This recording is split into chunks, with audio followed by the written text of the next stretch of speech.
കേരളത്തിൽ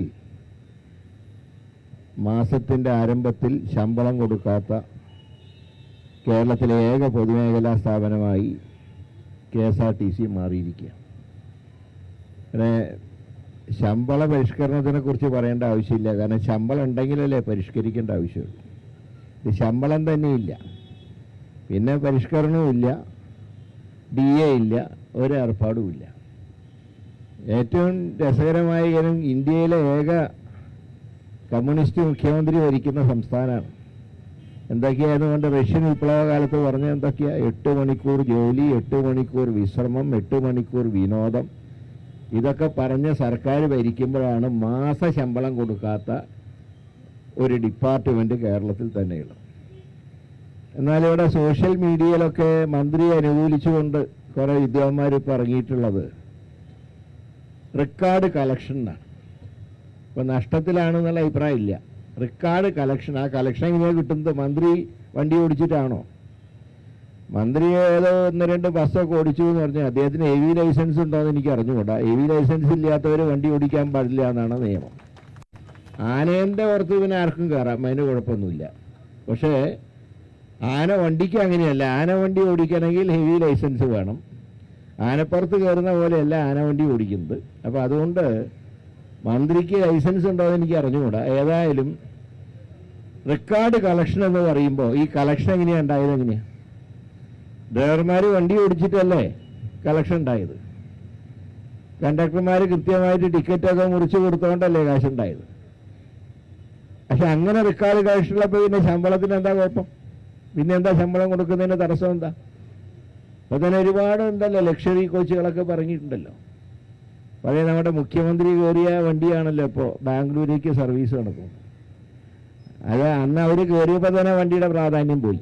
പിന്നെ മുഖ്യമന്ത്രി കയറിയ വണ്ടിയാന്ന് പറഞ്ഞപ്പോൾ തന്നെ ആദ്യം ആൾക്കാരൊന്നും ആ വണ്ടിയിൽ കയറുന്നില്ല, വേറെ വണ്ടികളിലാണ് കയറുന്നത്. പിന്നെ ഇപ്പോൾ പറയുന്നത്, ഞാൻ കഴിഞ്ഞ ദിവസം വയനാട്ടിൽ നിന്ന് വരുമ്പോൾ കുന്നമംഗലത്ത് എത്തിയപ്പോണ്ടൊരു പച്ച നിറത്തിലൊരു കടുവേൻ്റെ ചിത്രമുള്ള ഒരു KSRTC. അപ്പോൾ ഞാൻ ഇതെന്താണെന്ന് ചോദിച്ചു. നിറവ്യത്യാസം എന്താ? Jungle journey. അതിനാണ് കടുവയുടെ ചിത്രം കൂടെ വെച്ചിട്ടുണ്ട്, ഒരു പ്രത്യേക നിറത്തിൽ. അതിനും സവാരി. കാരണം ബത്തേരിയും കൽപ്പറ്റയും മാനന്തവാടിയൊക്കെ മുമ്പേ ബസ് സർവീസ് ഉണ്ട്. അതിന് ഈ ജംഗിളിൻ്റെ പേരിൻ്റെ കാര്യമൊന്നുമില്ല. അത് അവിടെ വനപ്രദേശമാണെന്ന് എല്ലാവർക്കും അറിയാലോ.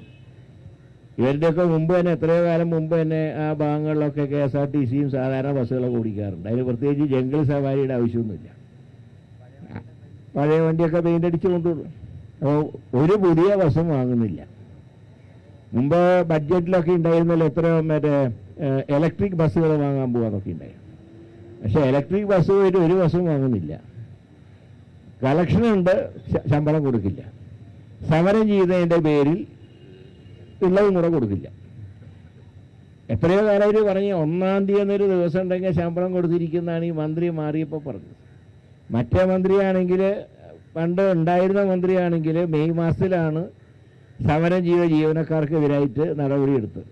മെയ് മാസം 1-ാം തീയതി ആണല്ലോ സർവ്വരാജ്യ തൊഴിലാളി ദിനം. അപ്പോൾ ആ ഗവൺമെൻറ്റിലെ മന്ത്രി ഇവിടെ ജീവനക്കാർ സമരം ചെയ്ത ഒരു കാര്യം നമ്മൾ മനസ്സിലാക്കണം. സെക്രട്ടേറിയറ്റിൻ്റെ ഉള്ളിൽ ഒരുപാട് സമരങ്ങളുണ്ട്. പക്ഷെ ആ സമരങ്ങളൊക്കെ ഒന്നുകിൽ പറഞ്ഞ പോലെ DA കുടിശ്ശികയ്ക്ക് വേണ്ടി മാത്രമുള്ള സമരം, അല്ലെങ്കിൽ ശമ്പള പരിഷ്കരണത്തിനുള്ള സമരം. ഇത് ജോലി ചെയ്തതിന് ശമ്പളം ചോദിച്ചിട്ടൊരു സമരം നടക്കുകയാണ് കേരളത്തിൽ. ഒന്ന് ആലോചിച്ച് നോക്കുക. കേരളത്തിലെ സമയം ഇതിലും വരെ നാണക്കേട് പറയുന്നുണ്ട്. എല്ലാ രംഗത്തും മുൻപന്തിയിൽ എന്നല്ലേ പറയുന്നത്. വിദ്യാഭ്യാസ രംഗത്ത് മുൻപന്തിയിൽ, മറ്റേ ആരോഗ്യ രംഗത്ത് മുൻപന്തിയിൽ എന്നൊക്കെ പറയുന്ന ഒരു സംസ്ഥാനത്ത് ജോലി ചെയ്തതിന് ശമ്പളം ചോദിച്ച് അത് ഇന്ത്യയിലെ ഏക കമ്മ്യൂണിസ്റ്റ് മുഖ്യമന്ത്രി ഭരിക്കുന്ന കേരളത്തിൽ സമരം ചെയ്യേണ്ടി വരിക എന്ന് പറഞ്ഞാൽ അതിൻ്റെ നാണക്കേട് ആർക്കാ? എന്നാൽ ഈ മുഖ്യമന്ത്രി ഇതുവല്ലോ അറിയുന്നുണ്ടോ? ഇവിടെ ഇപ്പോൾ എല്ലായിടത്തും നടക്കുന്നത് എന്താ അറിയോ? ഇവിടെ പറഞ്ഞാലും ഉള്ള തൊഴിലാളികളെ പിരിച്ചു